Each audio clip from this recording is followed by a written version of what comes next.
श्रृंगार हुआ एगो प्रचार है टाटा पटना में श्रृंगार हुआ। मालिक एक झलक देखा तो मुन्ना ड्राइवर से प्यार हुआ। मुन्ना ड्राइवर के बहुत रोमांटिक बना है भैया। गाड़ी के लिए संपर्क मोबाइल नंबर 62 ठीक है। हम अपना बियाह में तोहरे के बुलाए ठीक बा। हमारी थोड़ी सामने का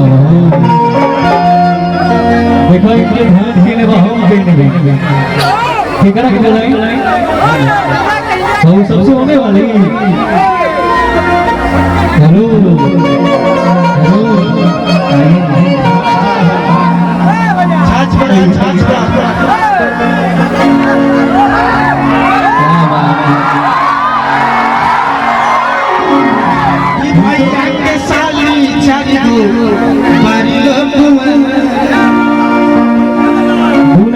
खाली बोल दिया भैया सलोना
बात कही ना भैया कि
सारी हिंदी तो दिक्कत है क्या?